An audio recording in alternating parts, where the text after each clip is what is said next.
In this video, we are going to learn how to build a worm bin.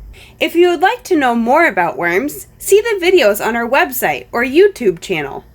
First, you need to gather your supplies. You need a bin.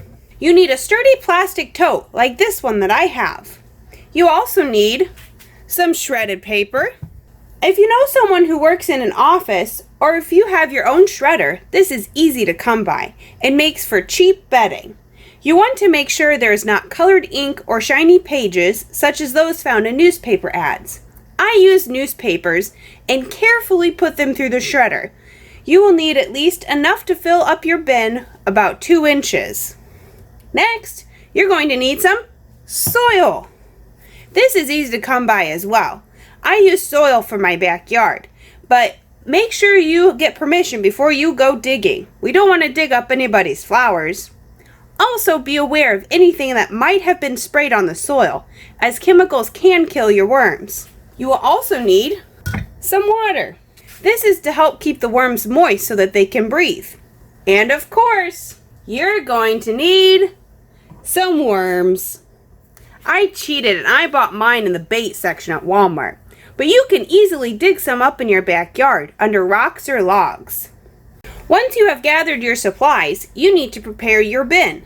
Make sure your bin is clean so that there is nothing in it that will make the worms sick. The one I am using already has holes in the lid for venting. If yours does not have holes, you can simply drill or punch holes in the lid. Ventilation is important to prevent mold and mildew. It also helps protect against unpleasant odors, and it helps the worms to breathe. Next, you will need to prepare your paper by adding it to the bin and fluffing it.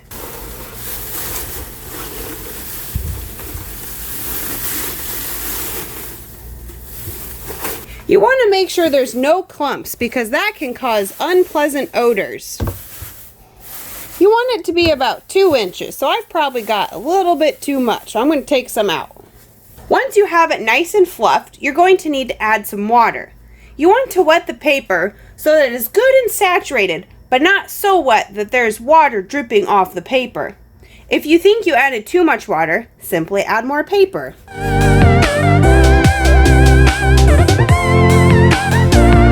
Now it's time to add the soil.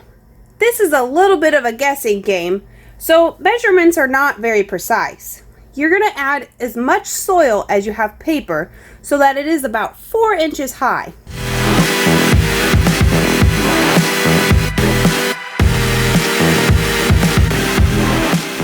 Your mixture should be damp, but not soggy. Next, you're going to place your worms in the bin. Please note that if your plastic bin is not darkly colored, you will need to store it in a dark place or cover it with a black cover, such as black paper, black cloth, or a black trash bag.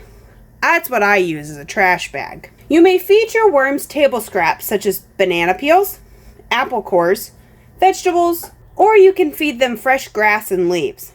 My worms really liked uncooked oatmeal, so I will often sprinkle some on top for them. You will need to monitor your worms to see how much they are eating and adjust your food proportions accordingly. You will need to add more bedding every once in a while after the worms have broken down all the nutrients in paper. This broken down material makes for great fertilizer in the garden. Lastly, have some fun. Worms are such cool creatures and can teach us so much. Thanks for watching.